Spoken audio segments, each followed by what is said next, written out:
Good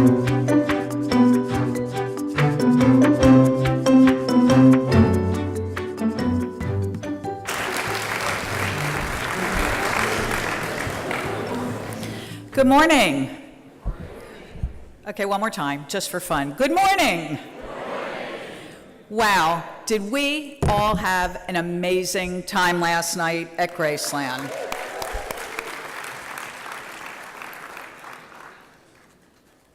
I'd like to thank our Memphis local sponsor, FedEx, who enabled the Memphis community to throw that fabulous party.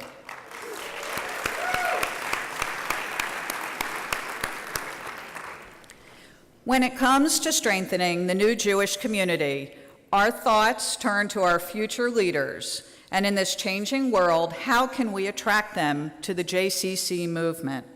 With that in mind, I am proud to introduce Jeffrey Tuvlin and Paul Gillis, co-chairs of our Esther Leah Ritz Emerging JCC Leaders Institute.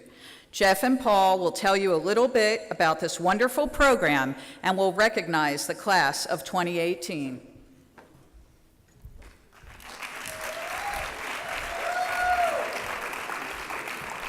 Good morning. Before we recognize this year's group of Esther Leah Ritz Emerging Leaders, we would like to ask anyone in the audience here today who is a proud graduate of this program to please stand up.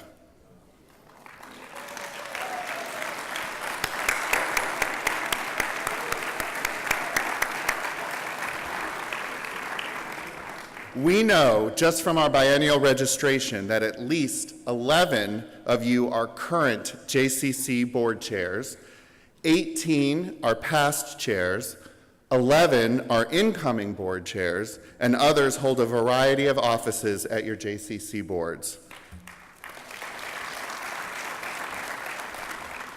In addition, JCC executives that have sent leaders to this program or have one here this year or in the past, we'd also like you to please stand up.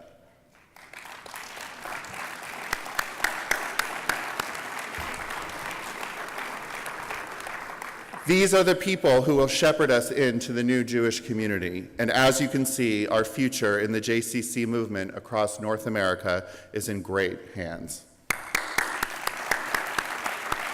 Are the photos up? Good. Behind us are the names and photos of this year's class of Esther Leah Ritz Emerging Leaders. We have just finished 5 sessions, intensive leadership sessions that have ranged from where our movement is going, who we are as a peoplehood, how to govern our boards, and networking with each other. And we still have one more to go this afternoon right here at the Biennial.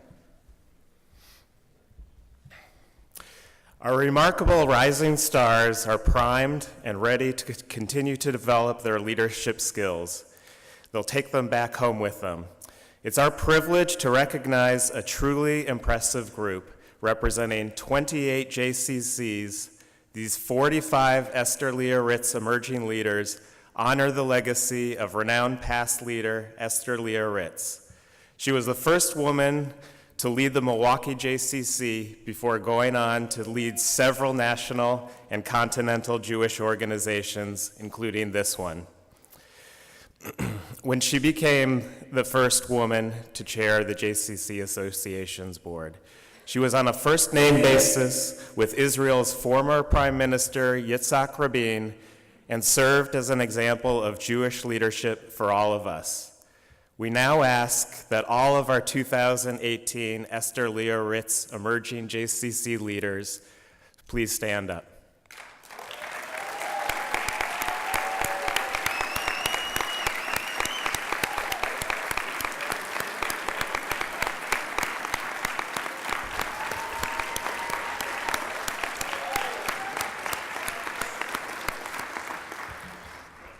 It's been an honor for Jeff and myself and a privilege to be involved with you all. Thank you so much.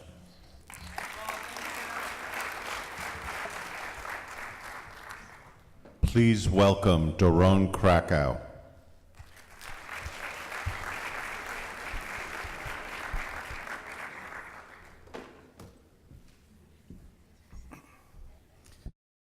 Good morning. It's a pretty full room for 8:30 in the morning. I'm impressed. They had the coffee flowing early today. On August 25th, Hurricane Harvey slammed into the city of Houston. The ensuing disaster wreaked havoc on the city, on the Jewish community, and on the Evelyn Rubinstein JCC. Joel Dinkin, Houston's JCC executive, and I began daily check-ins. Along the way, when I asked him what he thought we could do to help, he told me about how many of the people of Houston were on their knees as a result of the disaster, homes flooded, cut off from resources, no power. He suggested that we help raise money to fund gift cards to the big box stores that would be distributed at and by the JCC, whose tennis center was being used as a staging area for the distribution of relief supplies and resources to those most in need. The result was a call to the movement to lend a hand, and nearly $200,000 in contributions quickly followed.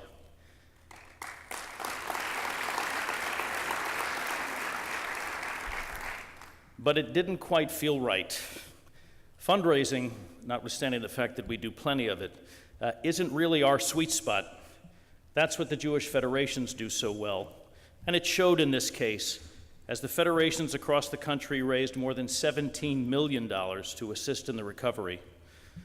Joel and I kept talking week after week, conferring about progress and the unfolding challenges. And one day in the fall, I suggested that if we could go back to the morning of August 26th, knowing all that he now knows, and I asked him again what we could do to help, what would he say? There was a momentary pause.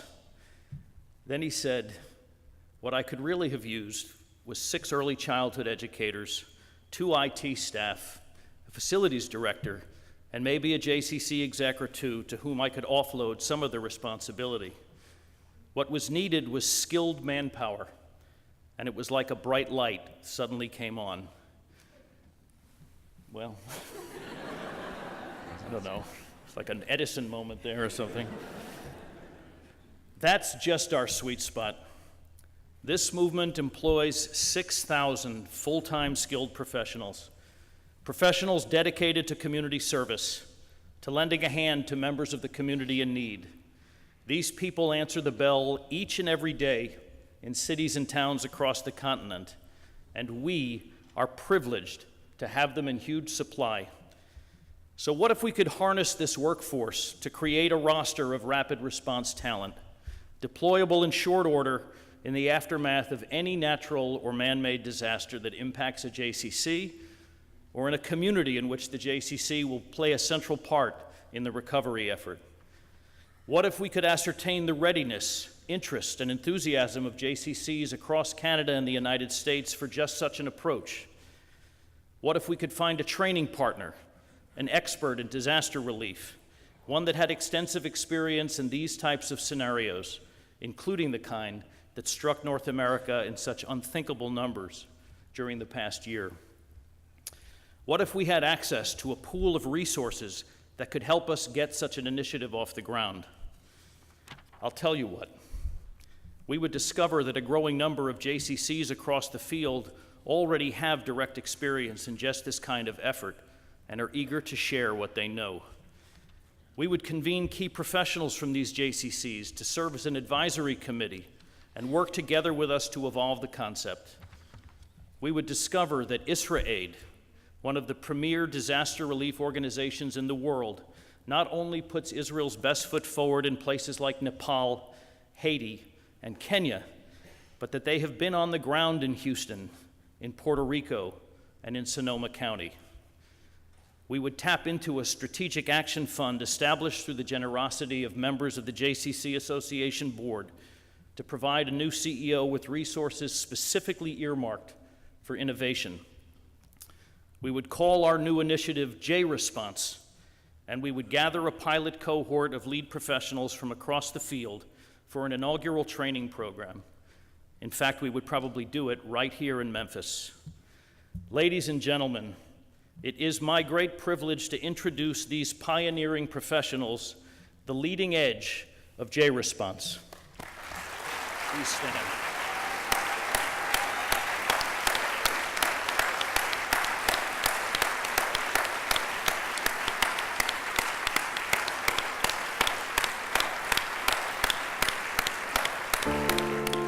In recent years, a growing number of disasters have impacted our JCC communities. The needs on the ground vary, from physical repairs to providing staff and emotional assistance. What remains constant is our commitment to supporting one another. It's a question about how do you provide the immediate needs, our ability to provide services and programs to help people have those critical social services. The JCC movement has the power to leverage its most valuable resource, JCC professionals, to help communities recover faster.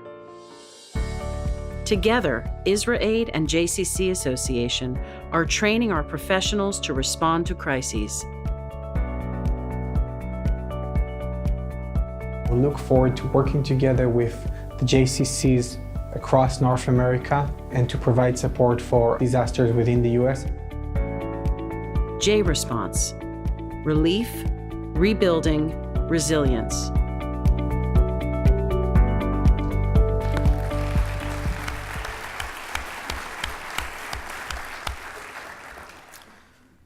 The prophet Ezra was tasked with restoring a shattered community and rebuilding the temple upon the Jews' return from our exile in Babylonia. He chose to pursue that task by designating a leadership team he could trust and imparting to that team the authority needed to get the job done. Ezra shunned the spotlight, preferring to credit his team and his community. The Ezra Award recognizes an outstanding leader from our movement whose conduct, achievements, and character reflect those of Ezra the prophet. As you have already seen and heard, the Evelyn Rubinstein JCC was devastated by Hurricane Harvey. In the months that followed, thanks to the tireless dedication of its remarkable staff, the leadership of its exemplary board, the passionate support of the broader Houston Jewish community, and the help of countless others from across the continent and around the world, not only did they manage to reopen and restore their programs and facilities, the JCC appears to have emerged stronger than ever. That kind of recovery doesn't happen by accident. It takes heart, it takes inspiration, it takes leadership. JCC Association of North America is proud to present the Ezra Award to the Chief Executive Officer of the Evelyn Rubinstein JCC, my friend and mentor, Joel Dinkin.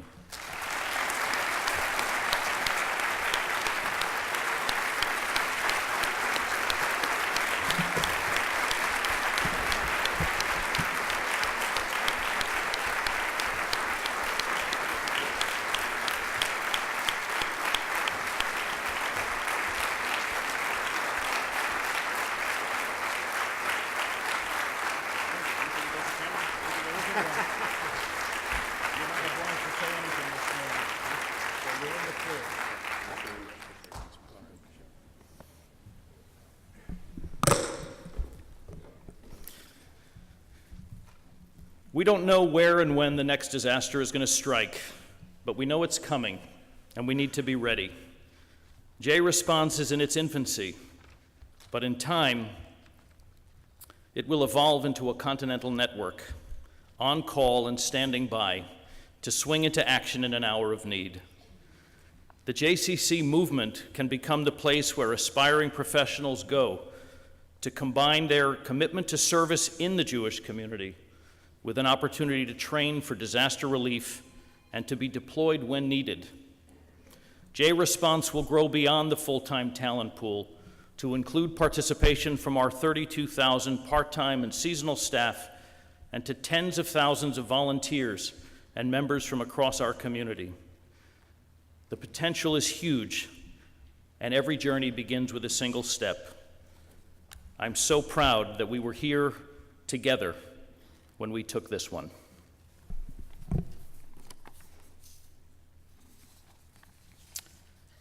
As we continue our celebration of Israel at 70, I am pleased to invite Chad Martin from Israel's Ministry of Tourism and a proud sponsor of this biennial to bring greetings. Chad?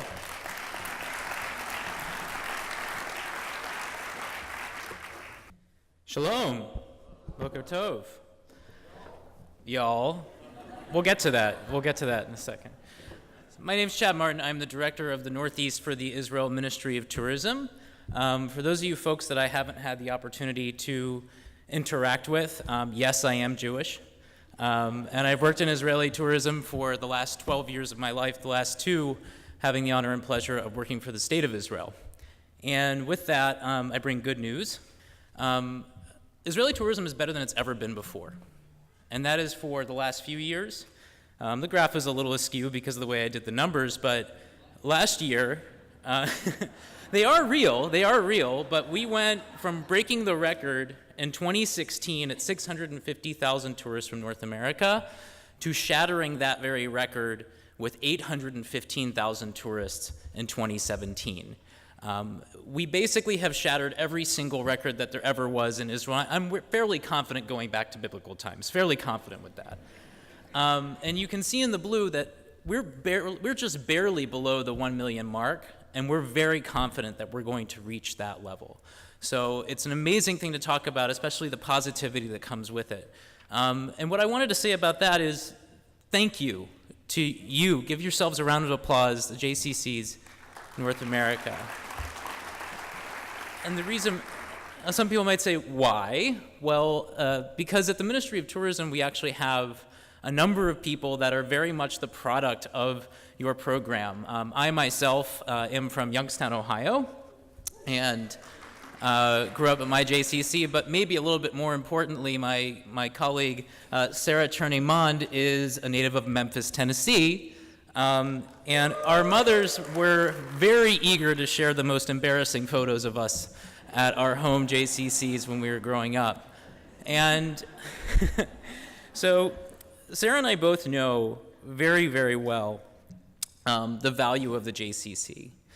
We also know very well the value of other organizations. A lot of times the credit goes to sort of the synagogue and the faith-based organizations that generate the tourism and those kinds of impacts on Israel, but very much we believe that that town square role of the JCC is crucial for tourism. You are the lasting, touching impact on the entire community with all of the programs you run, early childhood education, you saw me in my preschool picture, all of the different plays and events and things that go on year-round. You keep the presence of Israel on people's minds when you're talking about Israel. And more than that, you reach the entire community. It's not only the Jewish community that you're reaching, I know for a fact, having spoken with Michael Roll yesterday, that a lot of times it's even more into the community than just the Jewish community. And that speaks a lot because only 45% of tourism to Israel is Jewish. And we know that that presence that you have, that continued engagement, is in a lot of ways why they have a positive reaction, certainly not from the news, a positive reaction towards Israel and a willingness to go there. Now, going back to the market, Israel basically has emerged as a real destination to the entire globe. And that's what's different now, is we're not just an affinity destination that's going towards just the faith-based and everything else, and this is where we can really interact. Over the last year, we have worked already with JCCA to send out a number of emails and gain exposure for things that are happening in Israel that we feel really interact with people on day-to-day, whether it be the Jerusalem Marathon or various activities that happen, Israeli wine, but it helps to engage you in a very special way. And basically, what we think JCCs can do is gain that exposure for us in their communities. One way is really showing how Israel is representing every single community. And here, this is a pretty stark example of that. But in truth, whether it's using a JCC program that's existing, your various programs that you already have, sort of like a regular kids program or your national missions, or it's simply getting a group together to run the Jerusalem Marathon, we think that there's a place for every single interest in every single one of your communities, and you are the ones that are capable of drawing that parallel, of saying this is how Israel relates to us. And we encourage you to do that type of outreach in your communities because there's just so many different ways in which Israel interacts with you.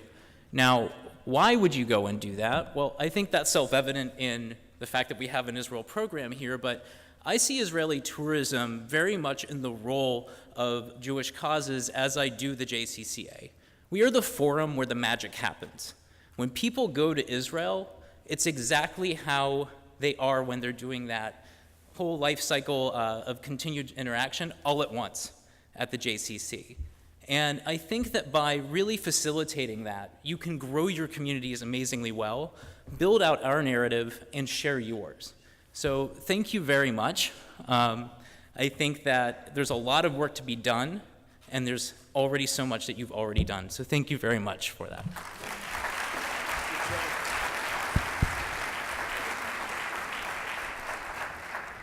We're deeply grateful to the Ministry of Tourism, which is a long-standing sponsor of this biennial, and are thrilled that they're here to celebrate with us.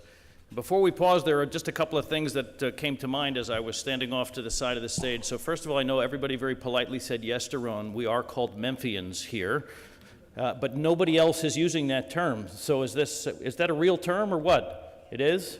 All right, Chad, next time you introduce your colleague that she was a Memphian, not a person from the Memphis. Yeah, all right. I mean, I don't want to have to come down here from New York and tell you guys how to refer to yourselves, but that's pretty important.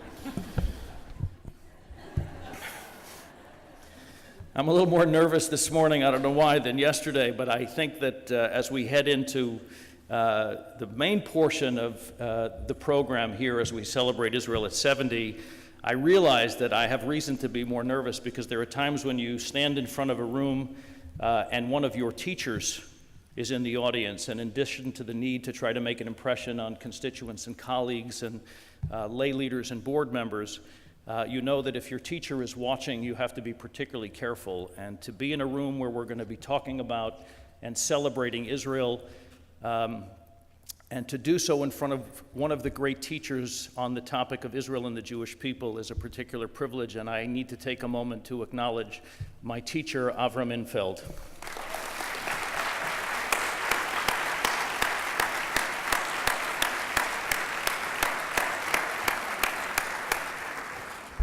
It never hurts to suck up to the teacher a little bit in case it doesn't go well.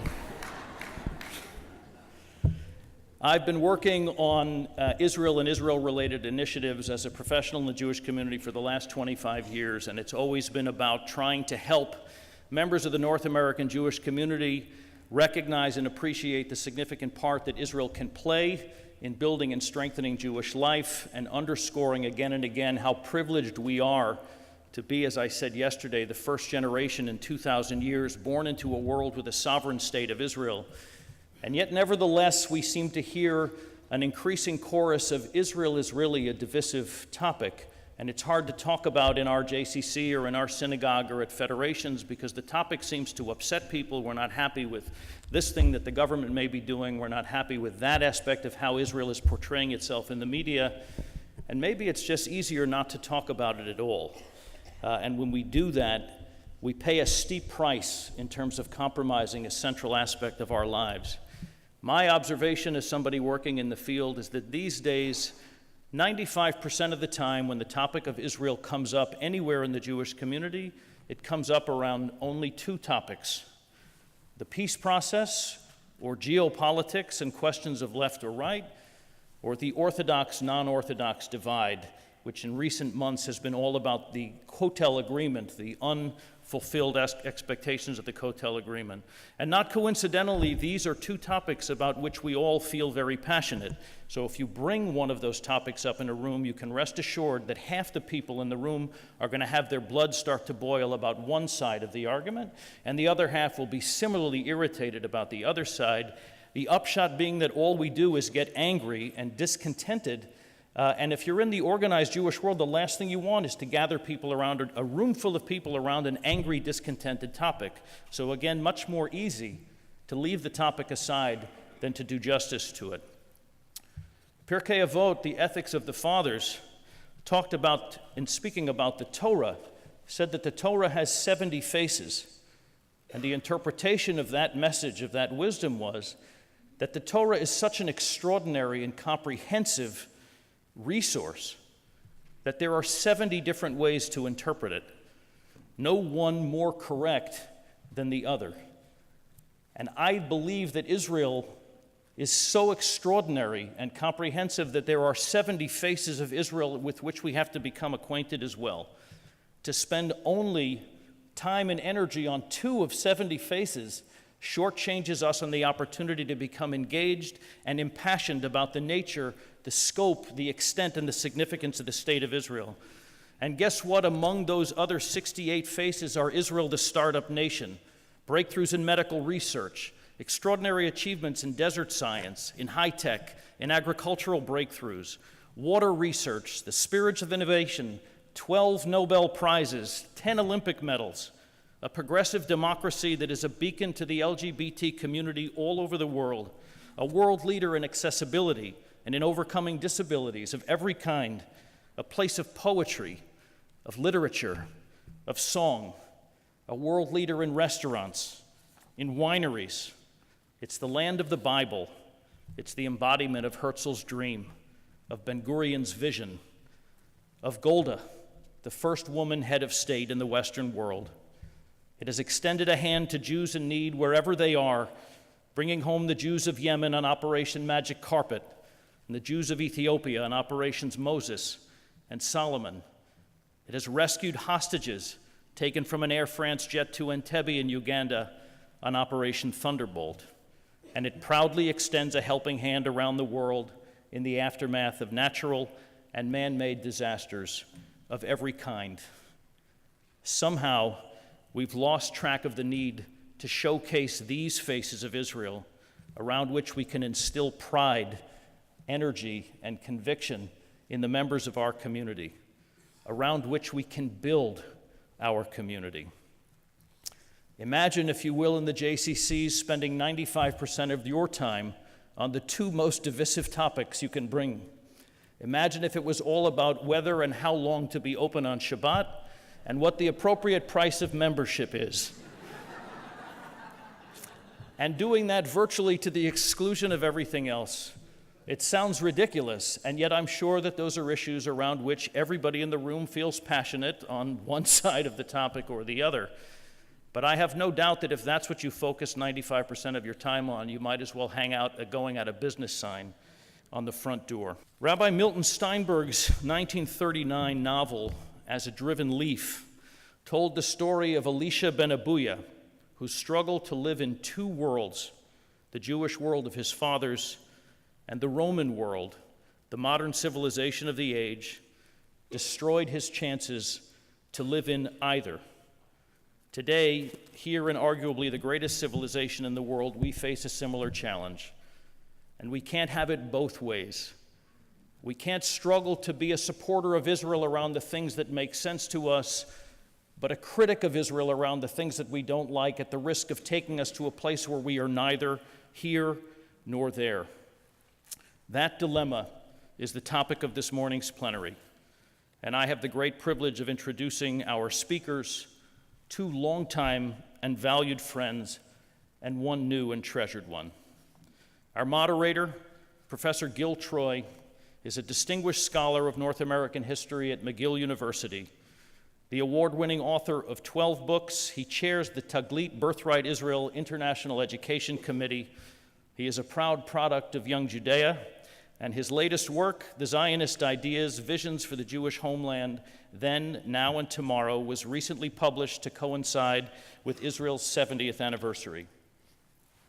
Dr. Einat Wilf, one of Israel's leading voices on foreign policy, economics, and education, served as a member of the Knesset from 2010 to 2013 as part of the Labor and Independence parties. She had previously served as foreign policy advisor to Prime Minister Shimon Peres and as a strategic consultant for McKinsey & Company. She is the author of 6 books, including her just released Telling Our Story, recent essays on Zionism, the Middle East, and the Path to Peace. Seth Siegel is a serial entrepreneur. He co-founded the Beanstalk Group, a trademark licensing and brand extension company which he built and sold to the Ford Motor Company in 2001. He is a 3-time Tony Award nominee for his work as a Broadway producer and is a member of the Council on Foreign Relations. His 2015 book, Let There Be Water, became a New York Times bestseller and is now available in 15 languages across 50 countries around the world. It has resulted in his being a tireless road warrior as he brings the message of the miracle of Israel having gone from being a third world water-starved backwater to a first world water superpower. Ladies and gentlemen, Gil Troy, Einat Wilf, and Yossi Siegel.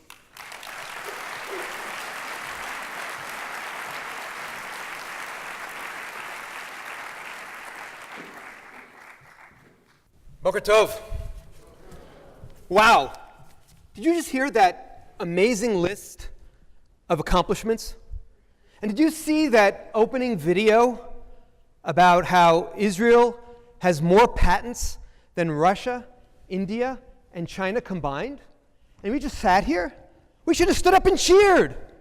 It's a miracle. And it's a miracle we take for granted. Shame on us. The speaker is supposed to start by saying what a pleasure it is to be here. The truth is, I'm a little ambivalent because I woke up Shabbat morning in the desert on Kibbutz Keturah, down south, 3.5 hours from Ben Gurion Airport, a gazillion hours from here. And I've been traveling a lot, and as I'm flying and saying goodbye to my wife and 4 children one more time, I'm going, why am I coming? And there are 3 reasons. One is Doron Krakow. Where Doron Krakow leads, I follow. And I'm so thrilled to see him coming here and making change in this amazing organization. 2 is all of you and these 2 heroes I'm lucky to share the stage with. What you guys do every day.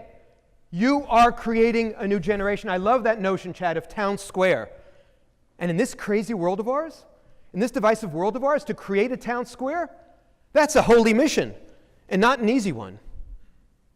But the 3rd, I didn't come here to air kiss. We're not doing a good job celebrating the 70th anniversary of the State of Israel. We're hearing, as Doron pointed out, too many words like disappointment. Too often it goes to the Kotel or Bibi or the Palestinians. We don't do what my father-in-law did when he, on May 14th, 1948, was standing in Tel Aviv.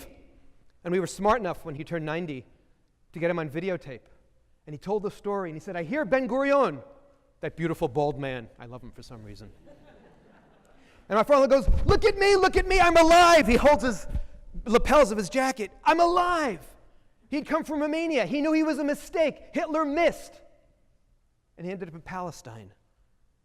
And now he's going to become a new Jew. It's a miracle. It's an amazing thing. And we didn't celebrate it enough, but we have an opportunity. It's the land of do-overs. We have a whole year to celebrate the 70th anniversary. And let me sharpen it. A few years ago, I came out with a book called The Age of Clinton. And as a Jewish author, I was invited to this amazing thing that you guys do with the Jewish Book Council, where your cultural commissars go down and where your cultural commissars come down and to New York, and they hear all these authors pitch ideas. Not one idea was about Zionism. Not one idea was about Jewish identity. I came back to Jerusalem. I said, the things that we're focusing on all the time just aren't making it to the stage. Now, I wish I could say that's why I decided to write the Zionist Ideas, but I was already working on it. But I want us to bring back the word Zionism to the conversation. I want us to go from a conversation about political Zionism to identity Zionism. I want us to understand that we have this opportunity to celebrate Israel. We've built the state, and there's more work to do. We now have to perfect the state. But we also need to shift the conversation around. John Kennedy said, ask not what your country can do for you. Ask what you can do for your country. I want to ask, what can your country do for you? What can Israel do for us? How can having an Israel inspire us? How can we change the conversation? And start with me. Think about it. Israel was created through conversation. The story from the 1880s to the 1920s, the real headline was the move to America. 2 million Jews leaving Eastern Europe and coming on the boat as if they had room to go like this, as Barbra Streisand did in Yentl. It was hard, it was difficult, it was traumatic. but they came here and we came and we built a miracle. And they were going to Israel, to Palestine, in the 10s and the 20s, and then often coming home. But they talked about what it meant, and they dreamed about what it meant. And from that conversation emerged the world's largest Jewish community. And from that conversation emerged this miracle. And so we have to continue the conversation. And if you think about it, JCC Judaism is Zionism 101. Zionism says, look, we know in the modern Jewish world, most American Jews are no longer religious. And this town square is about family, community, peoplehood, our past. And we need to have a deeper, more thoughtful conversation. We need to understand that once upon a time, the conversation about Zionism was robust and Israel was fragile. Today, Israel's robust, but the conversation has turned fragile. So let's bring pride back to the word Zionism. Let's bring pride back to the word Israel. And let's also understand something very deep, which is that most of my American Jewish friends say, well, when I get the census, I click off Judaism as my religion. But we know, of course, that, in fact, it's all these other things, the peoplehood, the family, these other dimensions. My Israeli friends, I love it, they say to me, Ani ze chiloni, I am the secular. I go, great. There's a new restaurant that just opened in Tel Aviv, and I got reservations for 7 o'clock on a Friday night. Will you come with me? And they look stricken. They say, I can't go there, and my mother will kill me. Why? Because I'll miss, what do they call it? Shabbat dinner. And 80% of them believe in God, and 75% of them show up at Passover Seder. And they sit Shiva the full 7 days, no discount, when there's a tragedy in the family. I look at them and I go, you're the worst secular people in the world. You don't know how to be secular. And that's the Zionist notion. The Zionist idea teaches us, modernized for consumerism, that Judaism is an Oreo cookie. That just as the Oreo cookie is only truly the Oreo cookie if you have the cookie part and the cream part. And by the way, it's the most popular cookie in the world. I checked it on the internet, so it's true. So too Judaism is this mix of nation and religion. Zionism was actually a movement to integrate the two, to bring the two together. Everybody says, oh, well, Zionism was just a rebellion against the rabbis. But the late great teacher David Hartman said it was the kind of rebellion that the teenager says, Mom, I'm leaving, but never quite leaves home. We came back to our land, we came back to our language. We came back to our civilization. And now, of course, the Oreo cookie has there's a hot chocolate Oreo cookie, there are all kinds of varieties. And we too each have a different balance of how much religion and how much peoplehood. But that's the essence of the Zionist idea. And as Doron warned, all too often we let politics pull us down. But it's not just about politics. It's deeper than that. Every one of us who has kids, who are teenagers, knows that in the American Jewish community, the most important piece of real estate is the college campus that accepts them. And look at the crazy pressure we put our kids under. That's for the group therapy session later. But think about it. They come. They've been told they have to have the perfect CPA, the perfect GPA, and the perfect CV, and they have to get to college. And when they get there, they enter this postmodernist universe that says nationalism is bad, religion is stupid, tribalism is evil. They forget what Natan Sharansky teaches, that we have to have balance between identity and freedom. He discovered his commitment to human rights once he discovered his Judaism, once he discovered his identity. And there's this crazy guy in Jerusalem named Zev Magen who wrote a philosophical rampage called John Lennon and the Jews. And he really nails the issue.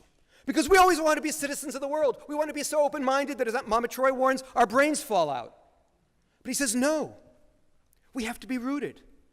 And he tells the story, his fight against universalism, his fight against John Lennon. John Lennon's Imagine. Imagine there's no boundaries. Imagine there's no country. Imagine there's no heaven or hell. He says, that's my nightmare. That was totalitarianism. That was Pol Pot. That was Stalin. So how does he explain it? You fall in love with an amazing woman. He tells it from a heterosexist male perspective. And you want to marry her. So you go to the jewelry store. You buy the rock. You put it in your pocket. You invite her to dinner. You get on your hands and knees at one point, you pull out your rock and you go, I love you, I love you, I love you, I love you so much. I love you as much as the waitress over there. I love you as much as every other woman I ever went out with. I love you as much as my mother and my sister and my aunt, because I am a citizen of the world. I love everyone. And he says that as you have a new hole in your, let's just say, heart, and she walks out the door, you've learned love is preferential. Love is preferential. We start with family, we start with community. We build from there to tikkun olam. You do it the other way, and you miss it. You do it the other way, and you're lost. We also have to remember that there are differences. Israelis are already called Davidian. They have the ultimate challenge to keep Israel surviving. And they sometimes have to make tough decisions like that. They have to make brutal realpolitik decisions. North American Jews have the luxury to be Isaiah, and we both can learn from one another. Sometimes our Israeli friends need to be reminded about the prophetic commitment to human rights. And sometimes our American friends need to be reminded about survival and identity, on solidarity and patriotism. And we have to learn how to talk to one another. We have to learn how to listen generously, not listen waiting to be offended, but listen how waiting to be invited in. And we have right now what I'm calling the Trump-opportunity. Donald Trump is giving us a great opportunity. Bet you didn't expect to hear that this morning. 80% of the American Jewish community hates Donald Trump. 80% of the Jewish community is obsessed with Donald Trump. But 80% of the Jewish community is not leaving America. They understand that you double down. So if we can still love America while hating the president, those who do, how come our commitment to Israel is put on probation? How can we only like Israel if it works for us? If I like that particular prime minister, that particular policy, that particular approach? Shame on us. Patriotism is standing up when you feel down, standing up when you feel rejected. And so some specific suggestions I was asked to give. One, let's have Zionist salons. Go to my website, www.zionistideas.com, which if I was better, I would put on the PowerPoint. Learn how to talk about the Z word. Have conversations about what Israel means to me, what Zionism means to us in the 21st century. Do it through a parenting group, as I did it in Virginia Beach. Do it with high school students, as I did in New York. Do it with college students, as I did at the AIPAC convention. Do it at all generations. And second, as Doron already suggested, open up, go beyond the politics. There's so much more to Israel. And start with us. And the more people-to-people visits, the more personal context we have, the better. And finally, I want every one of us to wake up on May 14th, 2018, when we celebrate the 70th anniversary, and have ice cream for breakfast. I wish you wouldn't send your kids to school, but at least have ice cream for breakfast. Let your kids remember, wow, this is a special day. It doesn't only mark what Harry Truman did, recognize the state of Israel. It marks two other things. One, the start of that remarkable relationship, that remarkable celebration of shared values and shared interests between the United States of America and Israel. But two, it marks the start of the true love affair between the American Jewish community and Israel. Because before that, we were a little uncomfortable. Before that, we were a little ambivalent. Before that, we were building the Golden Medina. We weren't sure if we wanted to have a promised land there. And since then, we've only gotten closer and closer and closer. So have ice cream for breakfast. Make your 70th anniversary as sweet and as fulfilling and as substantive as it can possibly be. Thank you very much.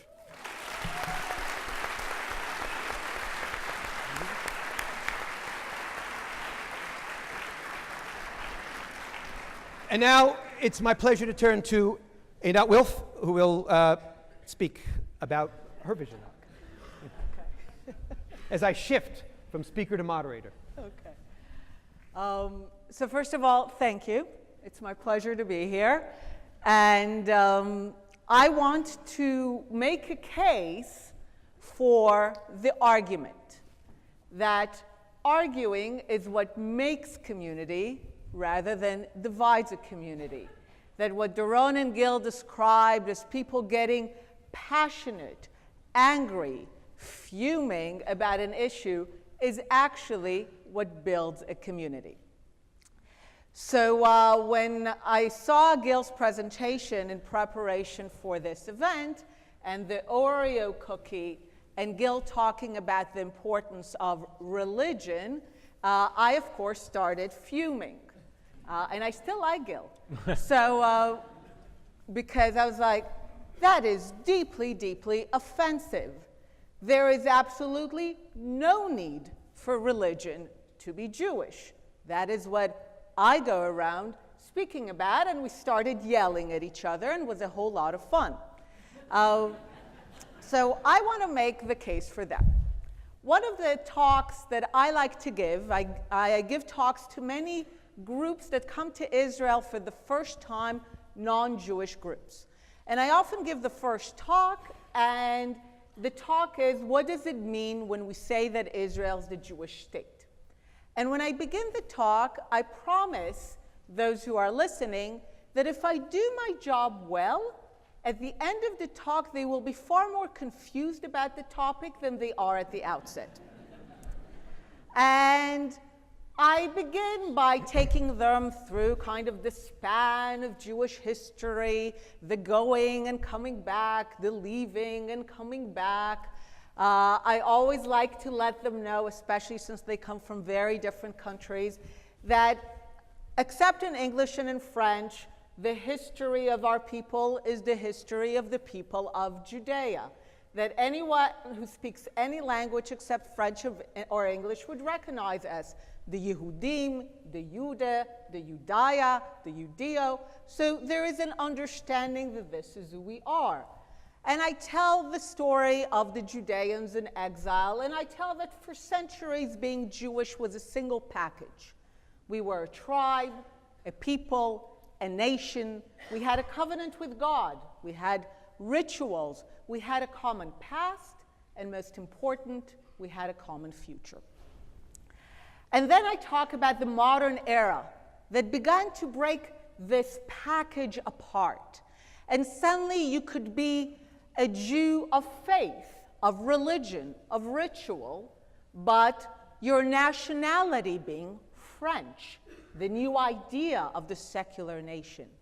And how Zionism was indeed a secular rebellion against God. I will not let anyone take that away. In fact, it was a necessary step. As I always like to say, I'm paraphrasing, but what the leaders of Zionism basically said to the Jewish people is this: you've been praying for God for how long now? 1,800 years? You've been waiting for the Messiah for about that time. How well did that work out for you? So if you want to change the course of history, if you want to emerge from the challenges, if you want to take on the world, you do it on your own. And that is an essential element of Zionism. That is why it is always a story that I say is not only about Jews or for Jews. It's the story of any people who decide to take on the power structures, the history, the world, and to emerge. It's a story that says that you could be dealt some of the worst cards in history by a whole lot of dealers, and you can still have it within you to change that.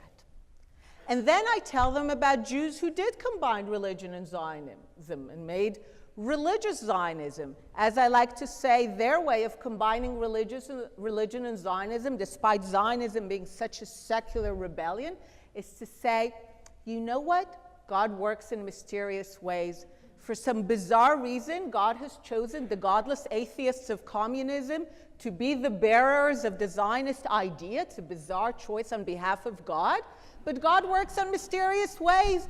Unbeknownst to them, these atheists are doing God's work. And that's the essence of religious Zionism. And then I tell them about Haredi Jews, who are actually modern Jews, because the walls they are raising are a response to the modern challenge. And I tell them about anti-Zionist Jews who oppose Israel, not because it's lousy. I always tell them, you know, when you see those signs, Jews against Israel, you think, oh my God, what is Israel doing right now?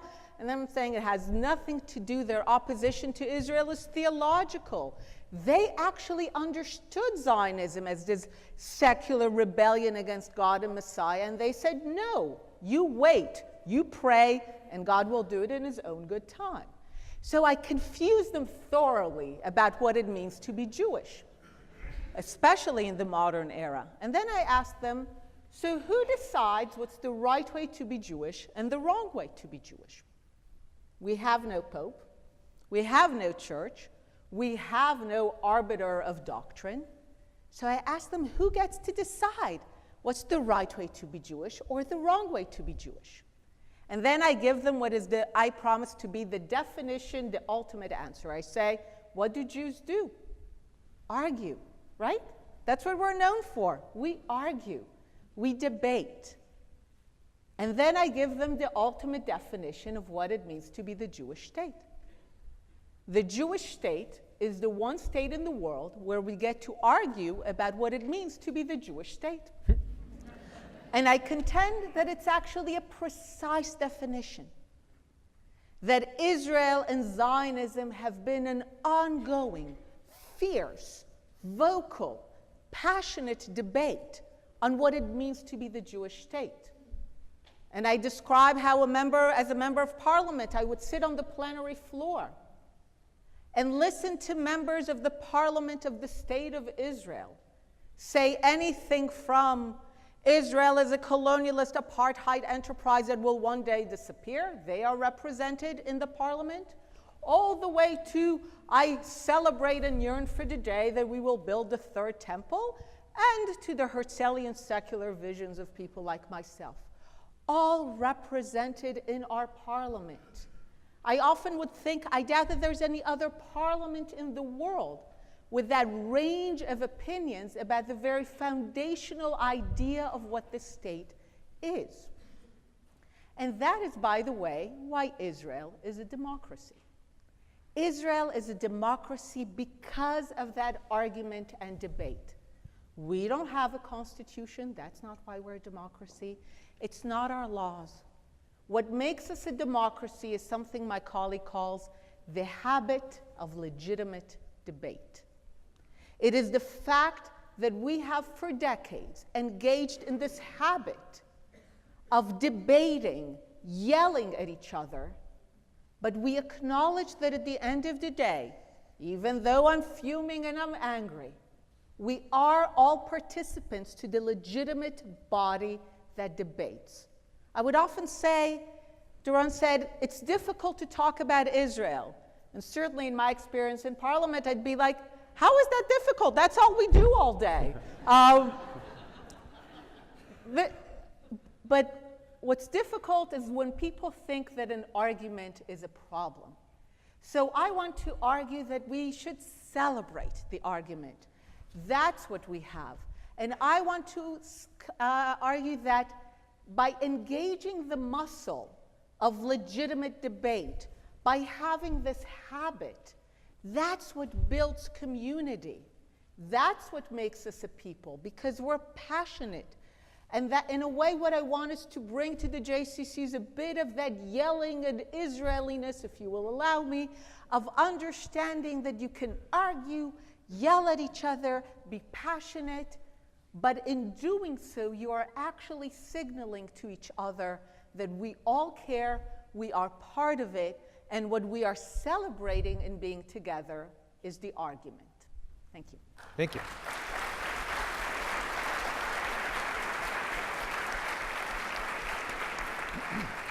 Thank you, Einat. Seth Siegel. Thank you, Gil. Am I on? Am I on? Yes. Hi, thank you, Gil. Thank you, Einat. I'm sorry that the way the structure is that my back is to you. We'll make believe we're on a very large motorcycle and I'm driving and you're behind me, maybe. Okay. But no offense to anybody here. And hi, my dearest friends. Hi.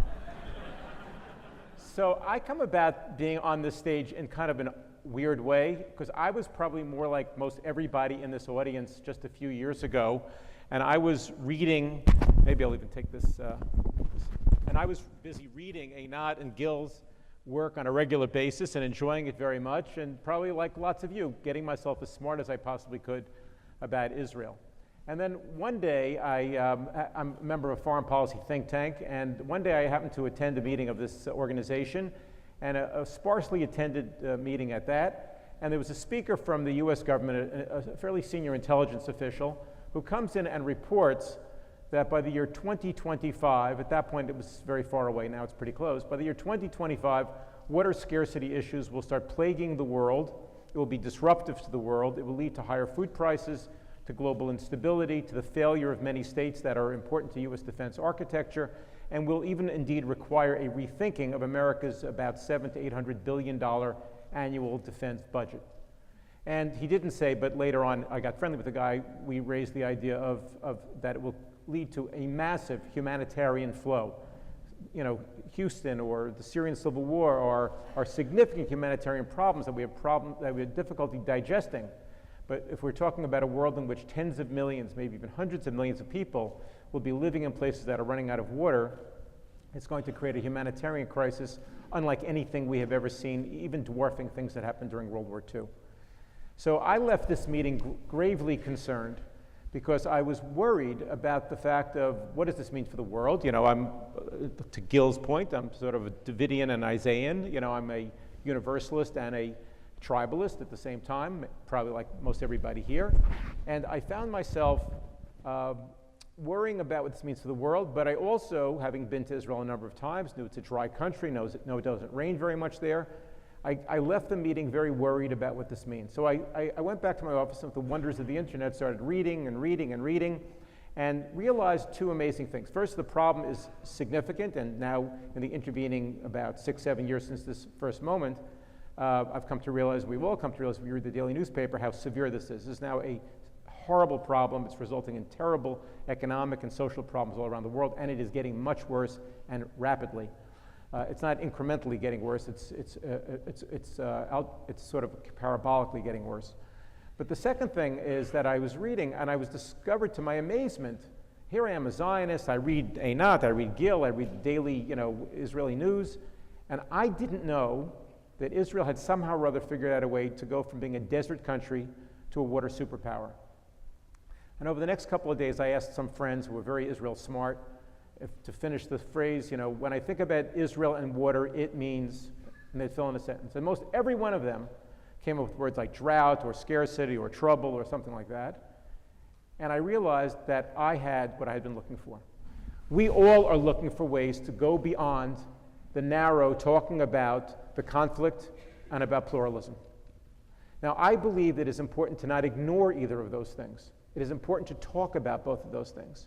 But it is also important to have a broader lens, a wider lens on Israel. And I said to myself, I will write an article or two, and that article or two led to writing the book. I had no idea the book was truly the phenomenon that it is. And before you say that lucky bastard, let me just say to you, at the outset, my wife and I decided to donate 100% of the gross 100% royalties to Israeli water charities, and we have honored that to this day.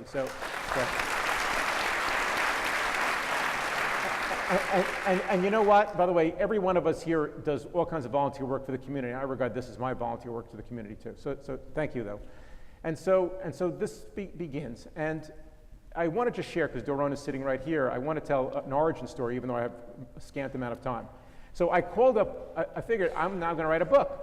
So I got to get smart fast. You get smart by talking to professors, right? So I decide that I'm going to call, not to be named now, one of the major American friends of X university in Israel, in New York, and say, could you please I'm going to go to Israel, can you set me up with 3 or 5 or 50 professors so I can talk to? And I called American Friends X, and they tell me that, I'm sorry, we don't do this. We don't give away this information. So I thought, okay, and then I called back and said, do you know that I'm a donor to your program? Yeah, we know, but we don't disclose professors' names. I said, okay, I don't understand why, but okay. Then randomly, I call American Friends of Ben Gurion University. I speak to the switchboard. The woman there, I'm forgetting her name for a second, but the woman there says, hold on one second, I think I know who you want to talk to. She puts me into Doron.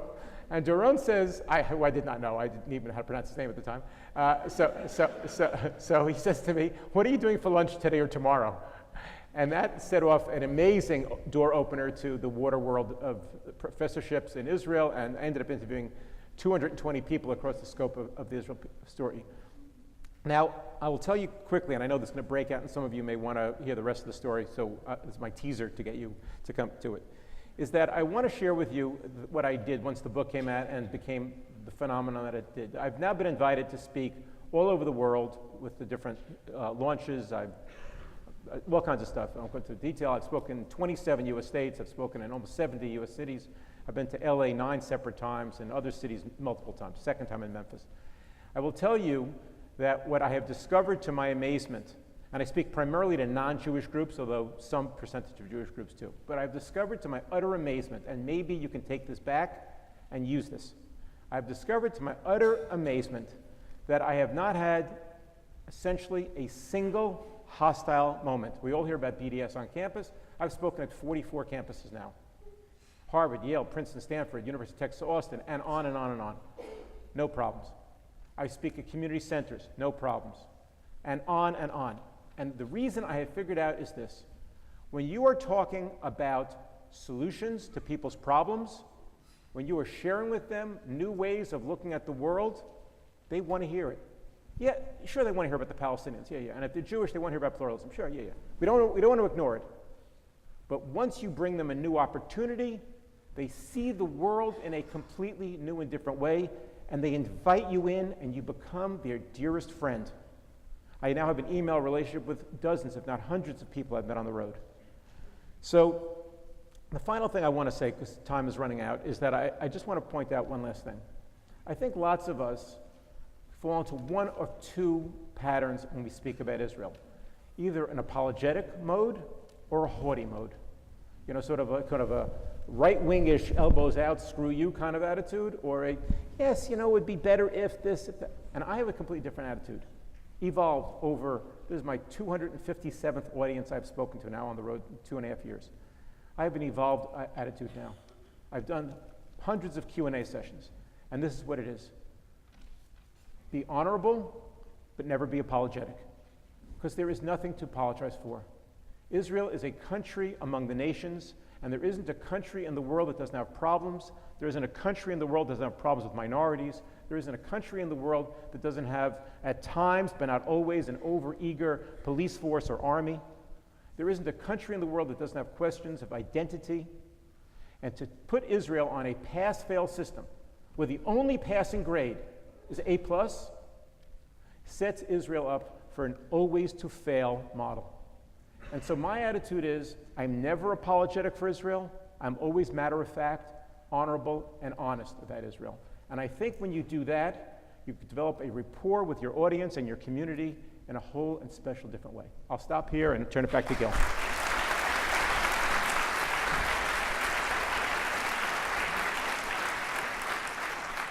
Well, thank you, Seth. Thank you, Einat. So first, any reactions, anything anybody has to say that they didn't feel they didn't say? We're all good. So, you know, I just want to say to Einat, you know, I'm the non-Israeli on the stage, so it's not, you know, I always take this ad. I have a daughter who made Aliyah about 4 years ago, and I'm very proud of her, although a friend of mine says of himself, that who also had kids who moved to Israel, said that he said of himself that I'm the kind of Zionist who always said he wanted his kids to move to Israel. Didn't actually want them to do it, just wanted to say that they would do it. So I'm sort of like, but I'm the American on the stage, and I want to just say that I think that in Israeli terms, it's easier to encourage that argument, and it can be much more explosive in the American terms, where people in Israel, where are they going to go? Short of leaving the country, where are they going to go? Whereas we are all Jews not because we're compelled to be Jews. We don't carry identity cards. We are Jews because we choose to be in the system. And therefore, I think you have to be a little bit more careful to not be too explosive. I think that idea of argumentation works to a limit. The second thing I'll say is that Israelis wake up in the morning breathing the Jewish and Zionist story. I assure you that if you took a poll of this audience, you would hear that one of the grave problems is that Jewish, and particularly Israel, illiteracy plagues not just the JCC movement, but North American Jewry. And I think that is something that we also have to focus on, that amongst the very well-informed, I love having that debate. Amongst the people who know nothing more than a headline and have never been to Israel or were there for 3 days once, it's a more problematical conversation. So we have people who really need to bring this to implementation. And let's brainstorm a little bit with them and for them. The message we're giving is very clear, which is that Israel's way bigger than the conflict. Israel has all these other things going on. But there is also this 800-pound gorilla in the room. Can you give an example from the road, from your experience in the United States, where you came into a situation where things were touchy and you were able to help push a conversation from one of conflict to one of more interaction.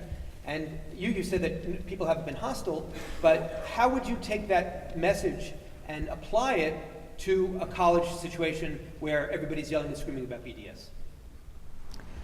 So I want to take the honorable but not apologetic approach, which very much, it is very much one that I feel comfortable with and the one that I think I use without calling that.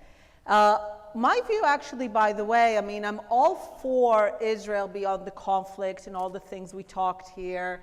And there's no doubt that the startup nation and the wine and the tourism is wonderful and works for many, many audiences and works very well in building community and allowing each person their entry into Israel and connection. But my view is actually to take the issue head on, not to run away from it. Zionism, the conflict, pluralism. I actually think that we do better by directly addressing these issues. I came into it from beginning to realize that whereas I used my Zionist identity very easily, if I mentioned it to a foreign audience, they pretty much thought I was using the adjective fascist. And I began to write and reflect on other identities that I have, such as the one of being a feminist, and how that adjective sometimes is problematic in certain contexts. And atheist. I love the one that by a comedian, Julia Sweeney in America, she said, when I told my parents that I no longer believe in God, they were mildly disappointed. But an atheist? So,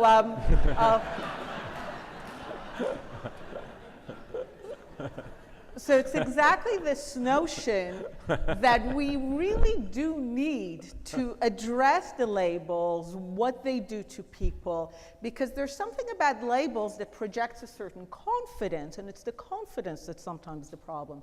So I'm all in favor of addressing Zionism directly, but telling it as it should be, the story of a people taking charge of their fate. That is a universal message. That is also a message that explains why we face so much hostility. Because when a people challenge a power structure, there is always backlash. I like to say that I have had a short political career, but enough to learn the one important lesson of politics. There is no other. No one will ever give up power voluntarily. Never happened, never will. If you want power, if you are challenging long-established power structures that placed you in a proper role, when you challenge that, you better be ready to expect the backlash. And the backlash will always be about trying to get you back to your proper place, to get Jews to not feel comfortable with power, to get women to not feel comfortable with power. That's dangerous. So for me, the way to address it is head on into the issue. When you talk about conflict, go to the root cause. Why does the fact that a sovereign, powerful Jewish state is something that still Western and Islamic civilization find difficult to accept? Why is it that having a previously powerless people have power? Why is that something that's not easy to accept? So I've actually found that by talking directly about the issues, honorable but not apologetic, addressing them as to what they really are, what they mean, I found that the conversation becomes better, richer, and you're giving people the tools to engage. And at the end of the day, Startup Nation, the water story. For many times people said, oh, it's a way to go around the conflict. If you've ever read Startup Nation, it's about the conflict. It's all about how a people in extreme circumstances found solutions. I would argue the same for the water. The water situation would not have been so adverse if Israel were not an island for all intents and purposes and would need to deal with the issue on its own. Correct. So when we discuss these issues, we're not running away. This is the core issue. What happens when you are in these situations? When you are a people claiming power but facing backlash, trying to put you back in your place? How you find solutions from that? We have a story to tell the world, but we're not running from our story, and this is why I very much insist that we tell our story. I'll just answer your question, if I'm allowed to mention another organization while I'm on the stage of the JCCA, because as you put it as the premise of your question, I've really had no problem. The third place I spoke was out in California at a school where had a very robust BDS movement. I was asked to come 20 minutes earlier to meet with campus police to discuss an evacuation route. Okay, as I said, I'm an American, not an Israeli. I'm not such a hero, and they tell me, oh, and this guy's got a weapon, so don't worry. If you need anything, you're protected. Do we really need to have this conversation? It was an audience of about 100, 120 students. I could see as soon as I walked in, there were mostly people of color, and there wasn't a single adverse question, and it really changed my perspective on this. Some of them had read the book, not very many, but after they heard my talk, they all had, most of them had their hands up, and the Q&A period was supposed to spend 45 minutes. The dean who was running the program asked if I would extend for another hour, which I did, and even then there wasn't enough time to questions. Not a single hostile question. But the other organization I'd like to mention, and I think this is an answer to your question and an answer to everyone's question about this. The other organization is an organization called AIPAC. And AIPAC, you may know the cartoon version of AIPAC. The reality of AIPAC is it's a completely bipartisan-oriented organization. It's equally focused on Democrats and Republicans. There's nothing that is ever done with AIPAC that isn't done with consensus from both parties. We don't try to get like one Democrat or one Republican on something. If we don't get a broad-based support from both, we don't move forward with the initiative. And likewise with the board. And as part of my board duties at AIPAC, I have been given the honor of escorting about 55 congressmen and 2 senators on trips of 5 to 7 days to Israel. And some of them, I will be candid with you, come at it from a quite hostile point of view. And what I have discovered, to my amazement, is that, again, if you're honest about it, but unapologetic about it, if you focus on the broad base of what the story is, almost anyone will come away understanding that the story is, and that is largely about the conflict. People will come away with the understanding that this is complex, that it is nuanced, and it is not given to easy solutions. And once you get there, I mean, I'm personally to the left on the equation of these issues, but whether you are to the left or to the right, once you get to the point where people understand that it's complex and they need to understand more, I think you're already in a winning place, because then the conversation begins, and then you get to what Einat is talking about, and then everyone is welcomed in to have the conversation and to learn together and to grow from each other. Before we go to questions, Gil, the moderator, will ask Gil, the speaker, the question. And because I want to drive home. Wait, can I jump into the role of moderator? Sure, go ahead. And Gil, what do you think about this? Thanks for asking. Brilliant question. Because I want to touch on what's, I think, also difficult for us, which is within our community, within the JCC, what do you do when it's hot? And I'll also mention another organization. I'm involved with Birthright. And a couple of years ago, J Street U announced that they were doing a Birthright trip. Now, this was news to us at Birthright. And so I wrote an open letter to them in the Jerusalem Post saying that we don't do left trips, we don't do right trips. This is Israel Identity 101. We're just starting, and we don't want you to go partisan one way or the other. And then go partisan. And to their credit, they emailed me and said, well, we're coming to Israel anyway, not with Birthright. Will you meet with us? And I did 3 things. I had what I called the Marzipan Summit. One, I invited them to my home. Message is, you're my family, you're my kids. Right now, I know I don't have a board, I'm an individual, it's different than when you're a group. But I said, you're my kids, come to my house. Message number 2, I went to the Shuk, and I went to Marzipan, which is that place that sells that rugelach, which is so gooey and chocolatey that it would survive nuclear war. And I offered it to them. Best way to a college kid's heart is through their stomach. And the third is, I took off my watch, and I said, we have an hour together. Give me half an hour, and you have half an hour. In the first half hour, we talked Zionism. We talked about the different schools of Zionism. We talked about political Zionism and social Zionism. We talked about religious Zionism, and we talked about cultural Zionism. We talked about diaspora Zionism, what I call identity Zionism, which is an identity of me, and a gay Zionism, and a feminist Zionism. And in the middle, one of them said, I'm a progressive. All we learned about is that Zionism is evil and that nationalism is evil. Now I can start understanding why we need a Jewish state. And then, half an hour later, they said, okay, it's our turn. And we discovered two things. One, the conversation was much more civil. We discovered there was a lot more about which we agreed than which we disagreed. And the second is that when we got to issues, we had a baseline of understanding that we had red lines and blue and white lines. And I think that's one of the things we forget. The red lines are, I'm not really getting into a conversation about somebody who disagrees with Israel's right to exist, until they start talking about other forms of nationalism and their rights to exist. But I'm not getting into that debate. Once we accept that, then we create blue and white lines. What are the things we agree on, not just what we disagree on? And from there, and I think that's a tone we need to create in the JCCs. And that's an opportunity to open up for one or two questions. Questions are short and pointed, and Canadian style go, hey, at the end, rather than speechifying. So I'll say something until there's a question. On the John Lennon, because one of the things I had to struggle with is especially young people, you talked about nationalism, tribalism, feeling that it's very passé. I would meet with young people who say, you know, maybe once it made sense to have a Jewish state, but it's such a 19th century idea, it's so passé. Why do you need it now? We live in an era where everyone's accepted. Why are you insisting on that? So over time, I developed this answer, which I said, look, I actually want to live in your John Lennon world. I want a world without borders, without religions, all of humanity living as one. It's just that I get very suspicious when you ask the Jews to go first.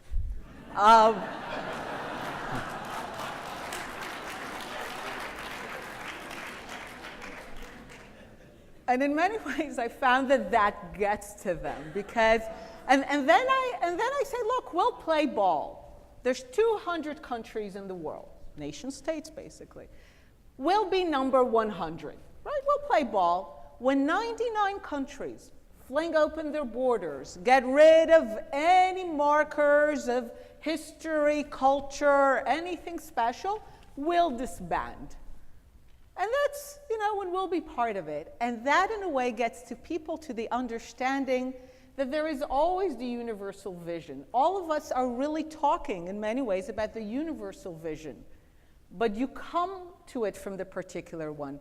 That was the vision of Herzl. Herzl ultimately dreamed not of all of Jews living in Israel, but that the day that there will be a Jewish state, all Jews will have a very clear sense that they can walk in this world as equals, and no one can ever tell them that they don't belong.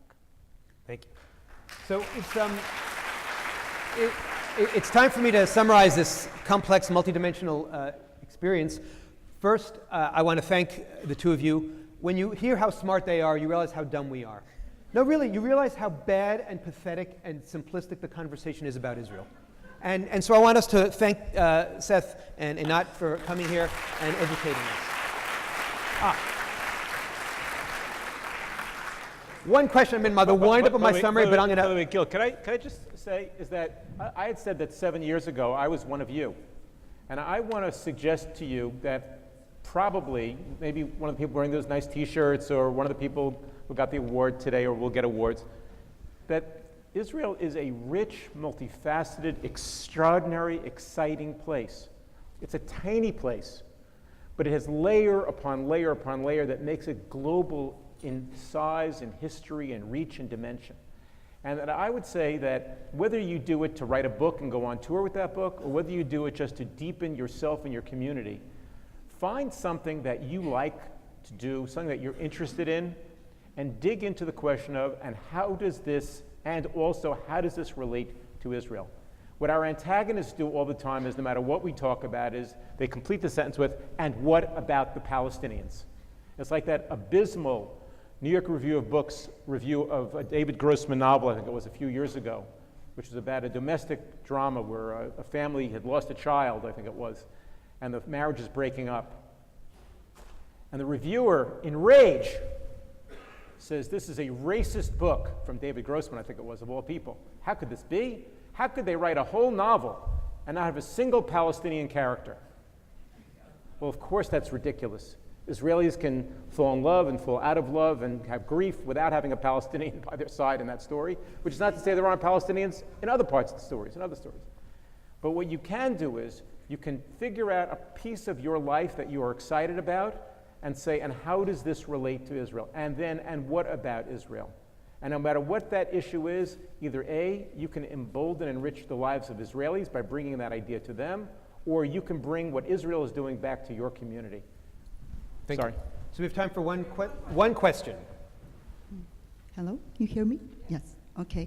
I would like to hear your comments about the Natalie Portman refusing to go and accept the Genesis Award. If you can make your comments, please. Okay, so the question was about Natalie Portman. And also about, I don't know if everybody knows aware, but with Ronald Lauder also making up in New York Times. Ronald Lauder and the disappointment. Thank Okay, do you want to say something quickly, or should I just use my summary?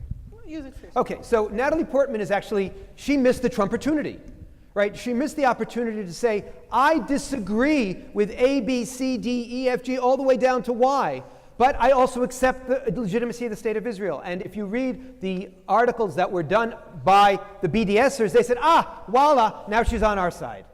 And you have to understand that we're not just swimming in our own Jewish world. We're swimming in a poison sea.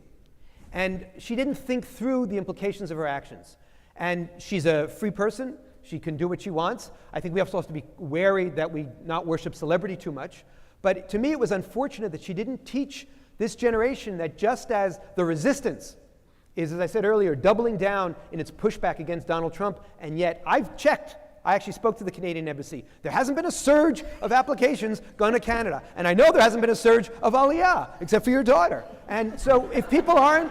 It was before Trump. If we're not running away here in America from Donald Trump, those of us who hate him, and we have to acknowledge that not everybody does, but why are we giving up on Israel? Why is Israel the only country on probation?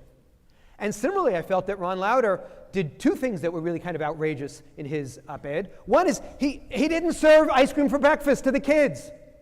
Who goes to a birthday party and say, you know, the nose hairs are really growing out. Could you cut them? You've gotten a little bit too old. Celebrate, enjoy, have ice cream for breakfast. But more than that, to assume that American Jewish challenges regarding assimilation are parked in Israel, are because of the Palestinians, is an act of moral narcissism and of cowardice, which doesn't really address the issues that you guys deal with every single day right here. And so let's double down. And to summarize, because I have 1 minute, I want to focus on three big ideas. One, what we're hearing from Seth Siegel is complexity, multidimensionality. You know, an academic can go to Starbucks and end up writing 32 different articles about the history of coffee, the economics of coffee, the anthropology of Starbucks. They come to Israel apartheid. No, complexity, multidimensionality. Einat Wilf is saying there are actually two revolutions going on. There's the revolution of creating a state. This is David Ben-Gurion 101. But he said even harder than creating a state, you know, the French had to get rid of the king, and the Russians had to get rid of the Tsar, and the Americans had to get rid of the British. But we also, we Jews, had a second revolution. We had to create a new Jew, and we had to get rid of the broken, pathetic Galut Jew within. The broken, pathetic Galut Jew worries about what they say, worries about the criticism, worries about not being popular. And the new Jew says, no, I'm going to change the conversation. And I, in a sense, am speaking to you not just as a Zionist activist, but also as an American historian. And I'm worried about what's going on right here in this country. I'm worried about our inability to speak to one another. I'm worried about our inability to learn from one another. And I was at a synagogue in Florida shortly after Donald Trump won. I kept on seeing the New York Times saying that Hillary Clinton was going to win, and the New York Times is always right, so I thought she was going to win. But no, Donald Trump wins. I'm warned that the congregation is split. And I get up and I say, I'm a professor, I'm going to give you one piece of homework. I want you to go, find somebody who voted the wrong way, take them to lunch, and talk to them. And afterwards, I got the best correction I ever got in my life. Somebody came up to me and said, I'm a psychologist. I really liked what you said, but next time you do that, tell them, take them to lunch, and listen to them. We've forgotten how to listen. Ed Koch, when he was running for governor of New York, said, if you agree with me on 7 of 12 things, please vote for me. If you agree with me on 12 of 12 things, please see a psychiatrist. This notion that we can only accept Israel when it's perfect. This notion that we can only accept any particular individual when they're perfect, or if we disagree with them, they're evil, is a mark of political immaturity. And this isn't just a problem for Israel, it's a problem for America. And so if we model a true Zionist conversation and a true celebration here in our JCCs about Israel, we'll be teaching America how to do it better, and we'll be healing America wherever you stand, left to right. And so, bless you. Thank you very much.